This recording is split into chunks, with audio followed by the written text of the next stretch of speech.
Vamos a leer en esta noche una historia que está en Génesis, capítulo 31, versículos 17 al 19, que nos habla acerca de una historia en la que hay involucrados varios personajes, pero que principalmente nos vamos a enfocar en la historia de Raquel dentro de este contexto, aunque no es el principal personaje de la historia. El principal personaje de la historia es Jacob, pero vamos a concentrarnos en Raquel. Así que vamos a leer del 17 al 19. Entonces se levantó Jacob y subió sus hijos y sus mujeres sobre los camellos, y puso en camino todo su ganado y todo cuanto había adquirido, el ganado de su ganancia que había obtenido en Padán Aram, para volverse a Isaac, su padre, en la tierra de Canaán. Pero Labán había ido a trasquilar sus ovejas, y Raquel hurtó los ídolos de su padre. Amén. En esta historia parecería un poco descolgada la cuestión, este versículo, ¿no? Porque viene hablando principalmente de la historia de Jacob, que después de haber estado muchos años sirviendo en la casa de Labán, que era su suegro, toma la decisión de irse de aquel lugar. Y ustedes pueden ver que en este versículo, una de las hijas de Labán, suegro de Jacob, tiene una actitud un tanto extraña. Dice, y Raquel hurtó los ídolos de su padre.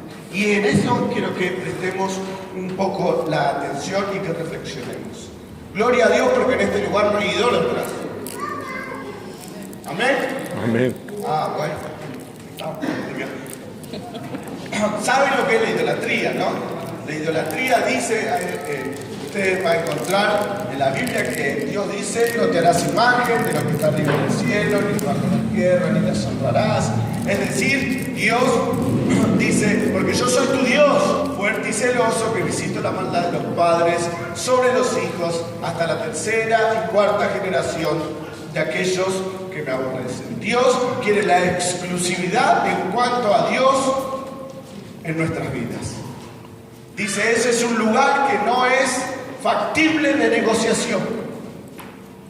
Lo primero que tenemos que saber es que cuando Dios pone una pauta o nos da una ordenanza, siempre es para nuestro beneficio.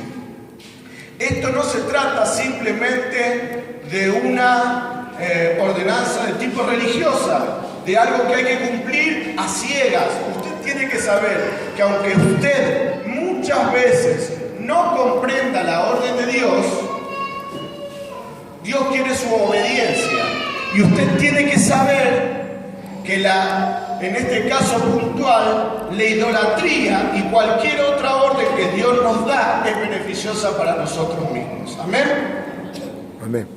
Usted tiene que tener esa certeza. Muchas veces Dios le va a pedir en determinados momentos de su vida que tome una decisión, y quizás usted no comprenda las razones últimas que motivaron a Dios a impulsarlo en tal o cual dirección. Pero sí tiene que saber que nosotros los cristianos no andamos por vista, andamos por fe y confiamos en la palabra de nuestro Dios y la ponemos por obra. Amén. Amén. Así que leyendo esta historia vemos que Raquel tiene una actitud un tanto extraña. Dice acá que hurtó los ídolos de su padre. Y quiero que nos detengamos un instante para poder contemplar esta historia y ver qué es lo que motivó esta reacción de parte de Raquel. ¿Por qué ella actuó de esa manera? Curiosamente, esta es la primera vez, comenzando desde Génesis, que se hace mención acerca de los ídolos en la Biblia. Es la primera vez que se habla de ídolos en la Biblia. Y sería fácil poder pasar por alto este hecho, porque la historia, como les dije, principalmente ronda en torno de su esposo, de Jacob. parecería, ¿no? Pero siempre en la palabra de Dios, cada detalle es importante.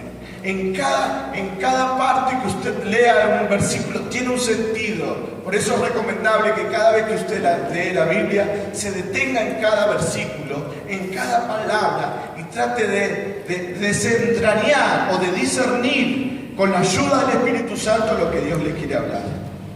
Así que quiero que nos quedemos en este detalle por un instante y notar la importancia que este hecho que llevó adelante Raquel tuvo y cuáles fueron las consecuencias.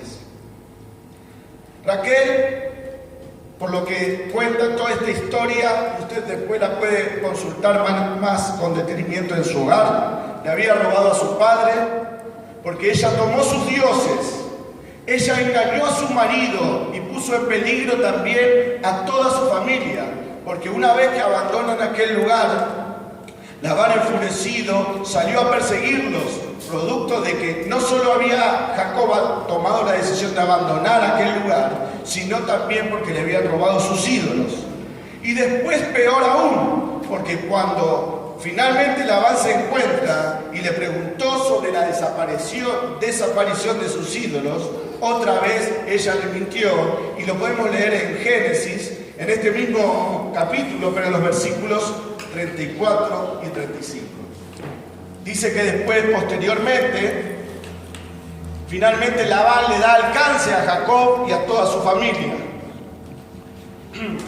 Y cuando es consultada a Raquel acerca de los ídolos, ella vuelve a cometer un error, porque le miente nuevamente a su padre. Pero tomó Raquel los ídolos y los puso en una albarda de un camello, y se sentó sobre ellos, y buscó Labán en toda la tienda, y no los halló.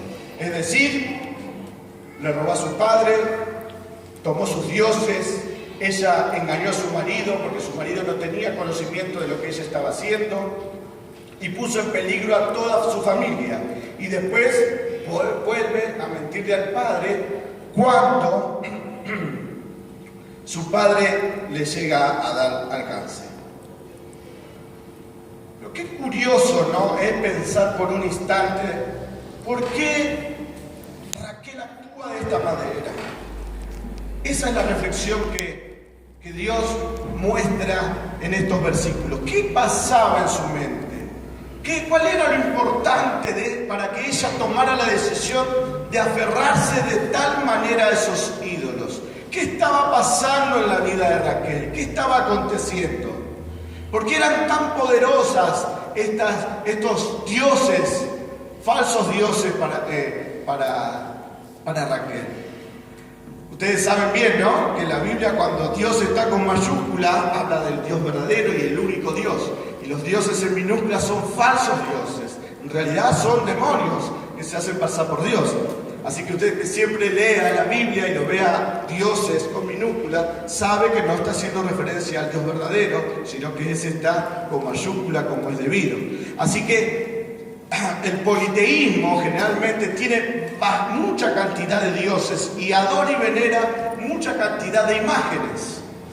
¿Sí? El mundo tiene esa práctica. Aquel que no conoce las Escrituras y que no consulta acerca de lo que Dios nos enseña y que no conoce al Señor en profundidad y no tuvo una experiencia personal con Dios, se dedica a la adoración de gran cantidad de imágenes. Usted va a ver que son en gran número.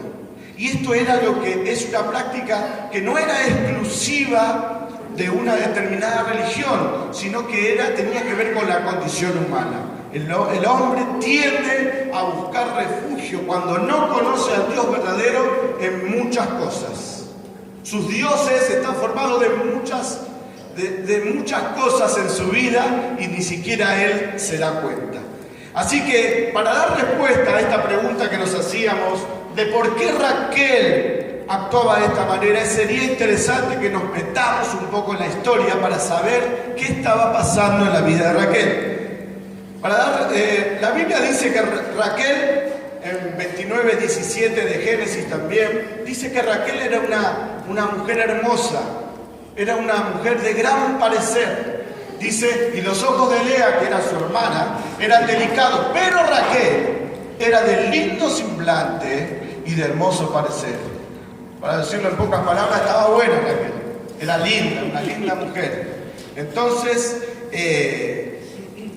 esto le daba una posición de superioridad con respecto a Lea, que era su hermana, y que también había sido la primer mujer de Jacob. En aquel tiempo se estilaba y era posible esta conducta. Lea era la primer mujer que Jacob había tenido. Y Raquel, sin duda, en lo que se refiere a los encantos femeninos, tenía una superioridad con respecto a Lea. Estaba por encima de ella. Y muchas veces había disfrutado de esta posición de superioridad que tenía con respecto a su hermana. Mire, era tan hermosa, dice la Biblia, Raquel, que cuando Jacob la vio, en el primer momento que él la observó, dice que le robó el corazón. Y dice que Jacob le sirvió a Labán para finalmente poder conseguirla entre unos engaños que hubieron en medio, que hoy no vamos a tratar. Dice que tuvo que trabajar 14 años muy duros para finalmente poderse quedar con Raquel. Y si usted lee Génesis 29:20, Jacob estaba tan enamorado de Raquel que dijo, y le parecieron como pocos días, porque él le amaba. Acá dice 7 porque en realidad fueron 14, porque acá se está refiriendo a la primera parte, hasta que él consigue llegarse a Lea. Y producto de un engaño, una sustitución, una treta de Labán, tuvo que trabajar 7 años más. Y por eso yo le digo 14. Pero él dice, Jacob, lo puntual acá es que le parecieron como pocos días. Mire el amor y la ansiedad, la devoción que él tenía por Raquel, que Jacob tenía por Raquel, que le parecía que esos 14 años habían sido pocos días. El esfuerzo que había realizado. O sea, que Raquel estaba en una posición, si se quiere, inmejorable. Era hermosa, tenía el amor de su marido, las cosas iban bien. ¿Qué más podía pedir Raquel? ¿Qué más podía pedir Raquel? Parecería ser que en su vida todo estaba encaminado. Parecería ser que todo ya estaba bien predispuesto para el éxito. No era garantía, pero ya los primeros pasos estaban bien dados. ¿Qué más podía pedir Raquel? Esta pregunta se tornó sumamente importante en su vida, porque Raquel se preguntó, ¿qué más pedía? Si usted se pregunta, ¿qué más podía pedir Raquel? Raquel podía pedir hijos. No tenía hijos, Raquel resulta ser que era estéril. Mire, Raquel tuvo que quedarse de brazos cruzados cuando su hermana Lea daba a luz a los 6 hijos y Raquel seguía estéril. Cada vez que uno de esos chicos lloraba o que Jacob jugaba con algunos de ellos, seguramente su corazón se llenó de ira, de preocupación, de celos amargos que crecían dentro de ella. Debió llenarse de ira, de autocompasión, porque su posición de preeminencia, de superioridad, de privilegio que tenía con respecto a su esposo, con respecto a su hermana, con respecto a su esposo, digo, al ser la favorita de Jacob, estaba en peligro y se estaba deteriorando. Esta situación la puso mal. Interiormente comenzó a sentirse muy incómoda con lo que estaba viviendo. Y esto le llevó a gritar en un determinado momento, dame hijos, y si no me los das, me muero. Eso fue lo que sostuvo Raquel. Mire, esto está en Génesis 30, vamos a leer.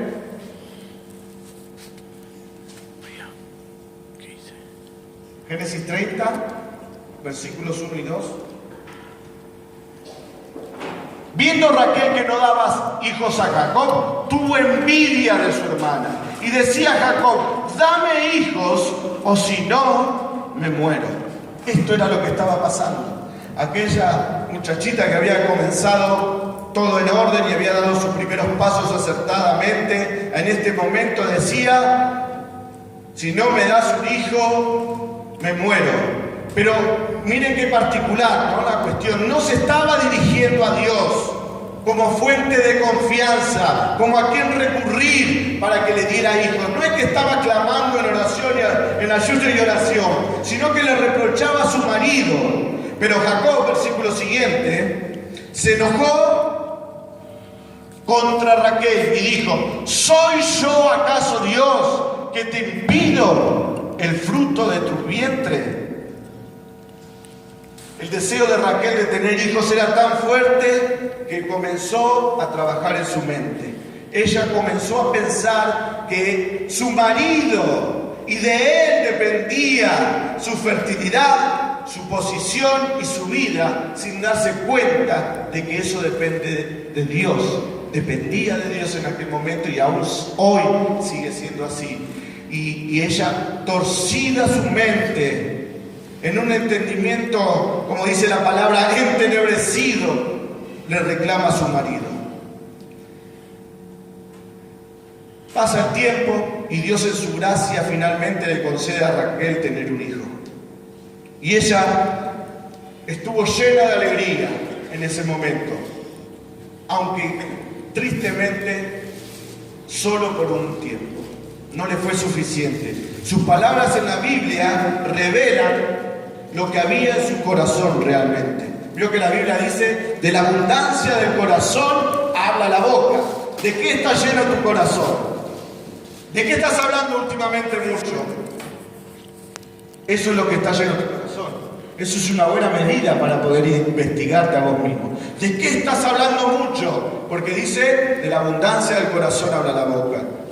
Y ella, si usted lee Génesis 30:24, ella había tenido un hijo en la gracia y el favor de Dios, y sin embargo, eso no lo había conformado. En Génesis 30:24 dijo: y llamó a su nombre José, diciendo: añádame Jehová otro hijo. ¿Cómo es la cuestión? Mucho tiempo había sido, no había podido tener hijos, y ahora la encontramos reclamándole nuevamente a Dios y diciéndole: quiero otro hijo. Quizás, dijo ella, quisiera el Señor darme otro hijo. Y mire más, le pone como nombre José. ¿Sabe lo que significa José como nombre? Que Él me dé otro. Eso es lo que le estaba diciendo. De la abundancia del corazón de Raquel hablaba. Raquel no estaba satisfecha con la bendición que Dios le había dado con José. Ella quería más. Finalmente y posteriormente Raquel concibió otra vez. Y mientras moría al dar a luz, llamó a su hijo Benoni, que significa hijo de mi tristeza. Lo curioso en esta historia es que lo que ella tanto adoraba y que se había constituido, se había puesto en su vida como su principal anhelo, que era tener hijos, terminó causándole la muerte. Qué curioso, ¿no? Qué irónico, ¿no? La mujer que había dicho y gritado: dame hijos o me muero, terminó en esa circunstancia, muriendo en el momento del parto. Lo que ella pensó y creyó equivocadamente que le daría alegría, terminó causándole la muerte. Su deseo de tener hijos como su hermana Lea era la cosa más importante que ella tenía en su vida. Y sin darse ella cuenta, este anhelo que tan fervientemente albergaba en su corazón entorpecía su relación con Dios. Pero en realidad, ¿qué es lo que está pasando aquí en esta historia? Y luego de toda esta introducción yo le quiero enseñar a usted de parte de Dios. Raquel, antes de curtar a los ídolos de su padre, era en su corazón ya idólatra. Ella tenía en su corazón, albergaba un deseo que estaba por encima de cualquier otra cosa, aún de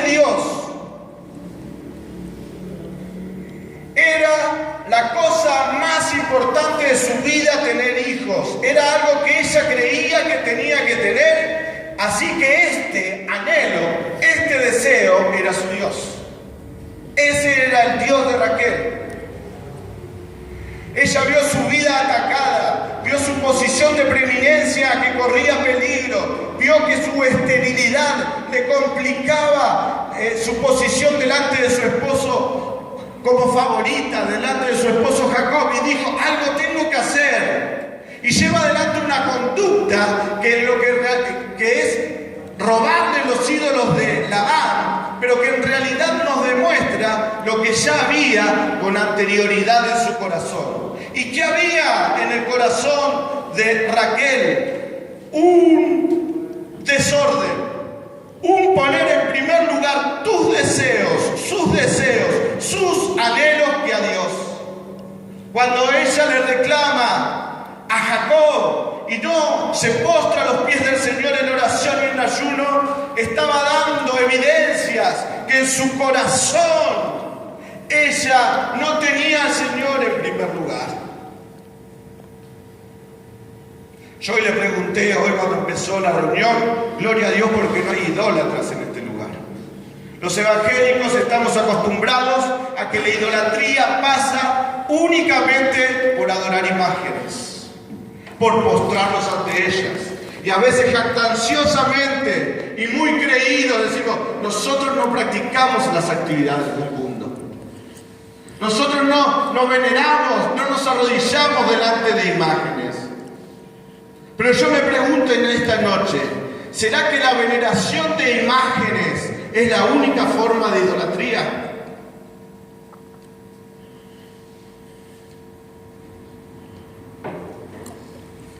¿Será esa la única forma de idolatría?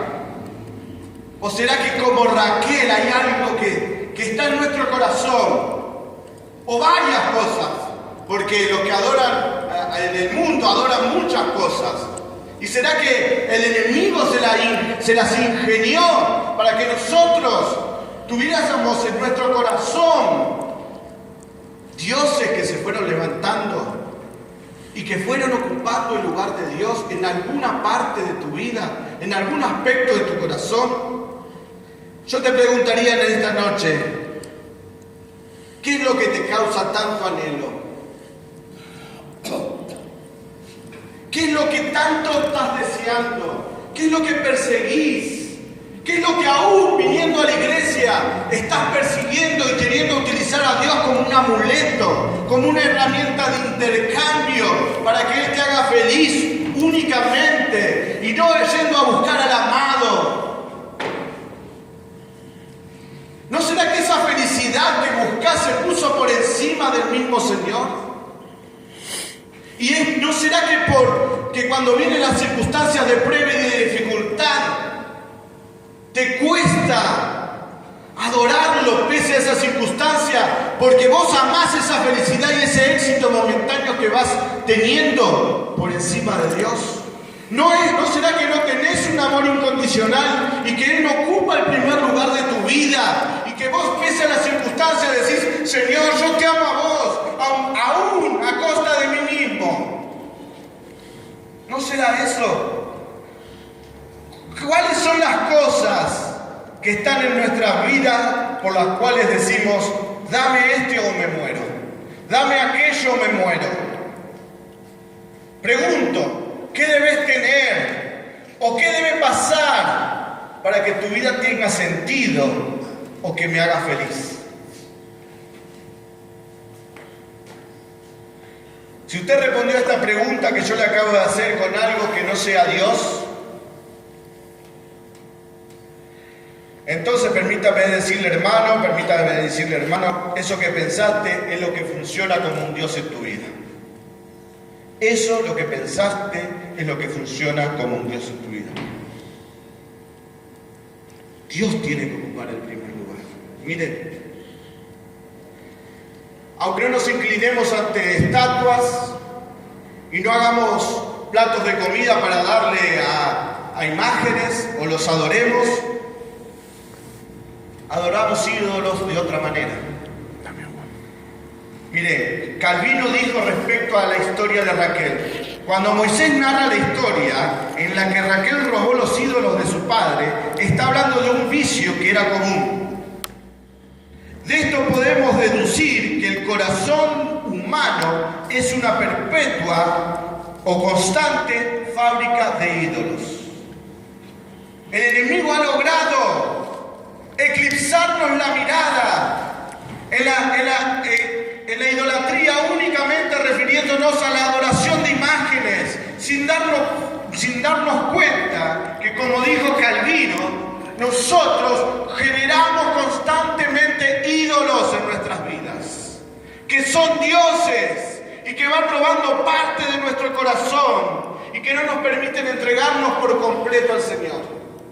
Que te quitan la alegría, que te quitan el gozo sin vos darte cuenta. Sos víctima de un engaño bien planificado por el enemigo.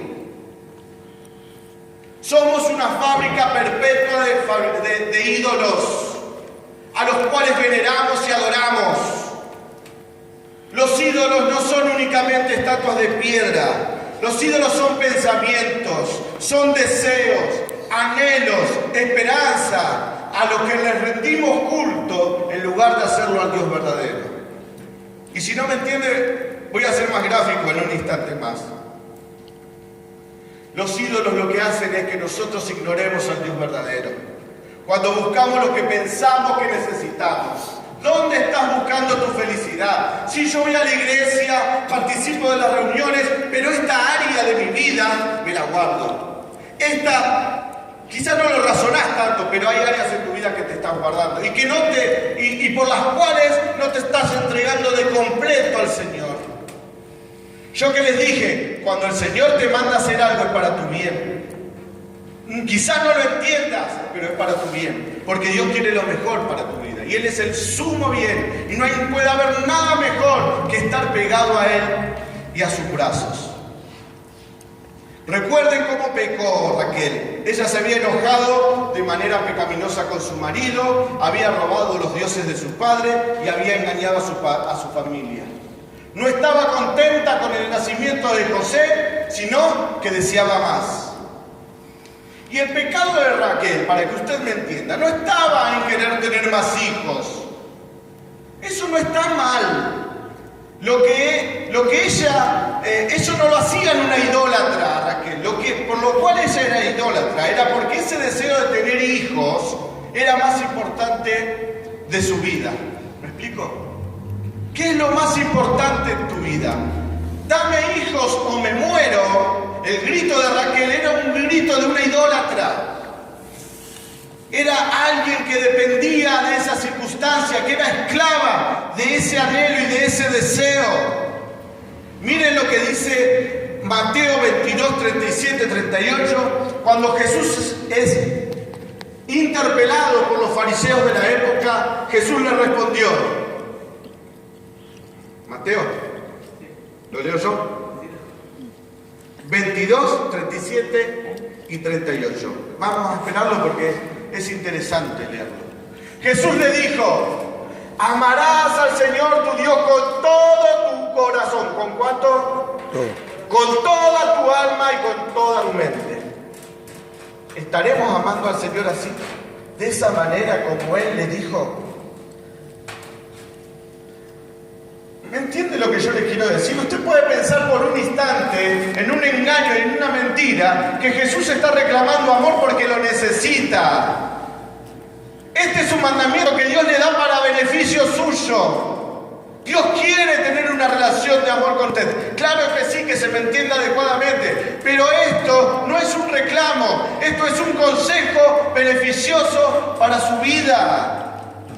Para su vida. Para decir, no, porque sos un fanático. No, es una mentira. La verdad está en que Jesús, que es Dios y que Él ya está constituido de una determinada forma desde el principio, dice la Biblia, no puede ser modificado y en Él abunda, en Él está la plenitud de Dios.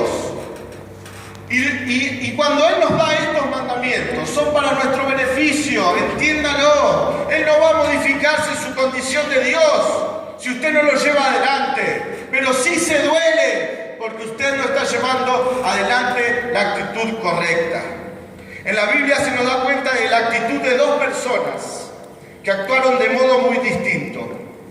Era, para que usted me entienda esto, de Dios completo en mi corazón y que es beneficioso para usted. No se lo quiero decir de un modo religioso, quiero que usted lo entienda de un modo razonado, porque la razón también es creada por Dios y es algo a lo cual debemos apelar y comprender que Dios también quiere que escudriñemos las Escrituras utilizando la razón para llegar a comprender que Él tiene pensamientos de bien y no de mal para tu vida y que quiere que Él sea el primer lugar de tu corazón, sea el Rey de tu vida, sea tu Señor.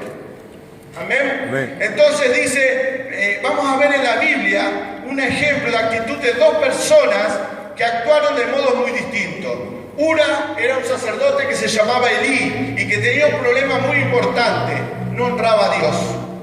Aunque conocía a Jehová, aunque ocupaba un puesto de preeminencia en el templo, tenía un grave problema: no honraba a Dios.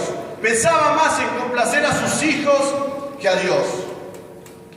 Resulta ser que Elí tenía hijos que actuaron de modo impío y él no los disciplinó. Y Dios le cuestionó esto a Elí y le cuestionó este pecado. Primera de Samuel 2:29.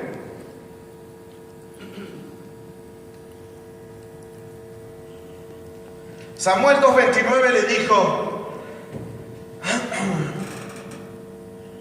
¿por qué?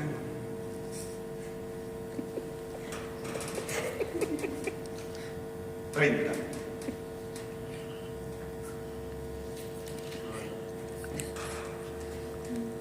Bueno, no está, debe ser el 28, lo anoté mal yo acá, pero yo se lo voy a decir lo que dice la palabra. ¿Por qué honras a tus hijos más que a mí?, le dijo el Señor. El 29, ¿no? ¿Sí? ¿Era el 29? ¿Estaba? Bueno, Dios le dice a Samuel, a Elí, ¿por qué honras a tus hijos más que a mí? Los hijos habían llevado adelante un acto de ritual dentro del templo que no estaba conforme a la voluntad de Dios.